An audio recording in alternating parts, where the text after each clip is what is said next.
ta mbash me shëndet përgjegjësinë dhe tani ka ndryshuar rolet.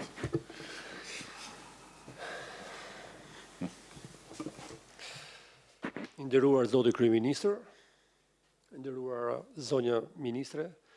të nderuar kryeinspektor të Inspektoratit të Gjithë Republikës së Shqipërisë, të nderuar pjesëmarrës, kam pranuar këtë sfidë sepse ju vlerësoj maksimalisht për vizionin që ju keni. Ndoshta është e pamundur dhe pa imagjinueshme që një demokrat për 20 vitesh politik në një llogore tjetër që ju e thatë me të drejtë, kritikuar, gjujtur me gur shtëpisë apo qeverisë tuaj, por diferenca qëndron në një moment të cilë është thelbësor dhe nuk kam turp ta them që aty ku unë kam kontribuar, kam dhënë për 20 vite, kam fituar garat e pamagjinueshme, gjithmonë personale, po flasim, dhe garën e fundit që deli pari dhe të hedhi në rrugë, tek qeveria jote, mora kurajen, mora guximin, konkurova, dola i pari dhe vlerësohem. Dhe kjo është një diferencë dhe them tek rasti që duhet që kushdo qytetar shqiptar, demokrat, socialist apo në pikpamje të ndryshme politike, duhet besojnë në këto konkurime, të aplikojnë dhe jam i bindur që do të ketë drejtësi në fitimin atij vendi punës apo atij konkurimit të cilët bëjnë. Zoti kryeministër, unë ju garantoj sot këtu, në ditën e parë të këtij prezantimi dhe të këtij takimi që kemi bashkë me ju, që unë 3 gjëra i kam të panegociueshme dhe që do t'i vëj në zbatim. Në radhë parë do të kenë të gjithë përkushtimin e tim maksimal gjatë 24 orëve, nuk është fjala gjatë 24 orëve që them në kuptimin që fizik të punimit të 24 orëve, por telefoni im do të jetë i hapur dhe nëse do të gjehet një moment çast vetëm i mbyllur nga kryeministri i Shqipërisë, ministra Zona Ibrahime apo kushdo kryeinspektor apo kushdo qytetar që do të bie telefoni dhe nuk do të përgjigjem dhe nuk do të jem në çast i Unë e kam numrin e telefonit publik edhe e kam thënë zotë kryeministër, pra përkushtimi do të jetë maksimal dhe do të punojmë gjithë bashkë për ato detyra që ju na keni vënë, për ato detyra që na jep ligji, për ato reformë të rëndësishme për ta çuar dhe për ta përmbyllur siç tha zonja ministre në fund të vitit 2026. E dyta, ju garantoj zotë kryeministër për integritetin tim moral dhe besoj të gjithë trupës së kryeinspektorëve, të inspektorateve dhe deri tek inspektori i fundit që nuk pretendoj që gjithçka do jetë mrekullia, por do të ketë një përmirësim të dukshëm. Qysh nga ato çfarë na jep kompetencë ligji tha zonja Ibrahime, sidomos nga rekrutimi nga masa disiplinore dhe deri në masat ndëshkuese që do ketë drejtësi në kuptimin që çdo rekrutim zoti kryeministër që do jetë pranë trupës inspektuese të Shqipërisë do ta ketë shansit 0 qoftë një inspektor që do të, më falni për termin, që do të paguaj apo do të shkojë te miku apo do të shkojë tek mua apo tek një person tjetër që do futet në punë nëpërmjet rishfetit. 0. Këtë kemi në dorë ne. Kurse problematika tjera kuptohet që janë më të gjëra dhe nuk do se do të zhdukim, por do t'i përmirësojmë dukshëm. Drejtësi dhe drejtësi do të ketë zoti kryeministër. Drejtësi në raport nga muaji i pari me kryeinspektorët me varësitë e tyre dhe deri tek inspektori i fundit. Dhe do të krijojmë një frymë mjaft pozitive për biznesin dhe sfida që na ka vënë përballë zoti kryeministër është digitalizimi i sistemit dhe ndërtimi i një sistemi dhe jo në kuturu të shkollës ose çka pa shkuar më përpara, vite më përpara që është përmirësuar, po që do të përmirësohet përfundimisht tek një bizneset në pëlqimin e një fytyre të një biznesi apo të një mënyre tjetër, por në saj të indikatorëve të rrezikut, të ndërtimit të një sistemi që të parandalimit dhe në mbrojtje të interesit të lartë publik në çdo moment. Ligji na ka përcaktuar edhe inspektimet e planifikuara, por na ka lënë dhe hapësirën e emergjencës, të çastit që në mbrojtje të interesit të fort publik të një momenti të cilët sjell dëm të madh, të rënd të interesit publik, do duhet që inspektoratet të jenë vigjilent në përmbushjet të këtij detyrimi që mos të ndodhi që të vi dëmi pastaj të interesit publik. Janë shumë gjëra që ne, zoti kryeminist, do t'i diskutojmë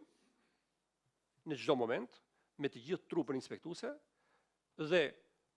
po ju bëjmë dije, zoti kryeminist, ashtu siç unë me të gjithë kërkesat të ligjit nga i parë që u rekrutova në bazë të një konkurrimi dhe të një emërimi, nga i parë deri te fundit ne do të fillojmë dhe një moment të afërm që të verifikojmë për çdo inspektor të Republikës Shqipërisë që do duhet të jetë në pozicionin e duar, kualifikimin e duar dhe si në ndeshje të ligjit, pra që po themi që unë jam jurist apo një person tjetër është një profesion i caktuar, do duhet që patjetër që të ve tek mjekësia të jetë doktori, mos jetë, më falin, pa më keq kuptuar, agronomi. Pra, ai ke bimet, ai te veterinaria, do të shikojmë që të përmirësojmë dukshëm gjithçka. Dhe një herë, më falin që u zgjata shumë, por ishte një moment që do duhej të thuaj dy fjalë, por ju falenderoj për besimin, zoti kryeminist, dhe jeni sigurt që adorashi që më keni hedhur, ajo sfidë të cilët më keni vënë përpara, do ta përmbushim bashkë me të gjithë këto burra, këto gra dhe këto burra të nderuar, dhe që do ju nderojmë në fund dhe ju garantojmë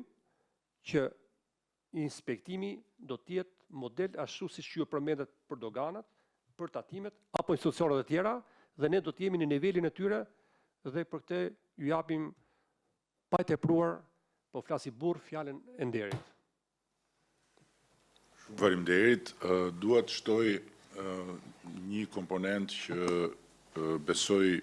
do jetë vlerë në këtë përpjekje për këtë fazë të dytë të reformës, që është bashkëpunimi me universitetet. Ne kemi pas një eksperiencë pozitive fillestare me Universitetin Bujqësor për të testuar të gjithë inspektorët e AKU-s. Dhe besoj që do jetë shumë e rëndësishme për të nesërmen që nga pozitat e kryeinspektorit përgjithshëm të bëhen marrëveshje me universitetet lidhur me atë që the pak më përpara, që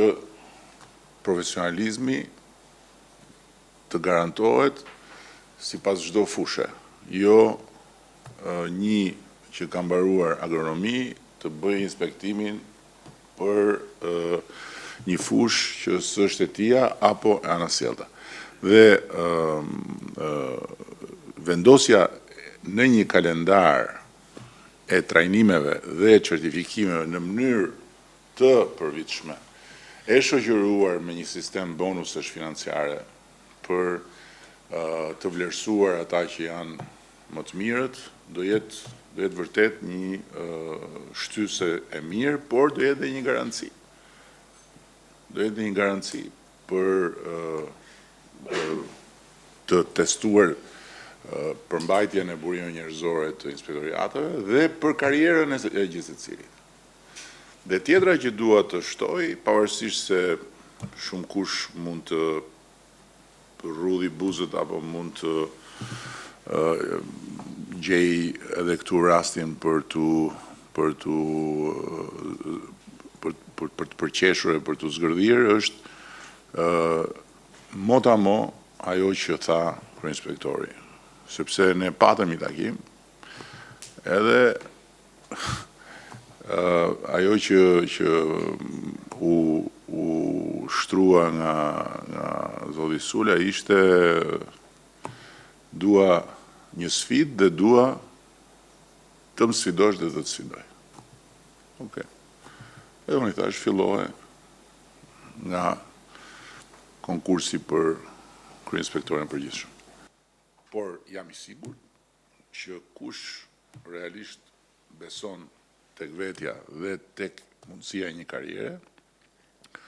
çdo dyshim, çdo paragjykim duhet ta vërë në provë dhe për mua është themelore që rekrutimi në gjitha nivelet, por inspektorëve të jetë totalisht i garantuar për çdo pavarësisht se nga vjen, qoftë përgatësi politike, qoftë krajinore, qoftë status social, qoftë. Kjo është shumë e rëndësishme. Nuk mund të jetë ndryshe nëse duam të kapim të gjitha ato standarde që janë domosdoshmëri për të antarësuar në Bashkimin Evropian. Juve këtu nga trupa juaj, në rastin konkret nga AKU-ja dhe nga ato 2-3 inspektoratet e tjera që do t'i bashkohen, që do të krijojnë sinergjinë, se do ketë dhe grupime të inspektorateve për të pas sinergji, varet një nga komponentët kryesor të antarësimit që është siguria ushqimore.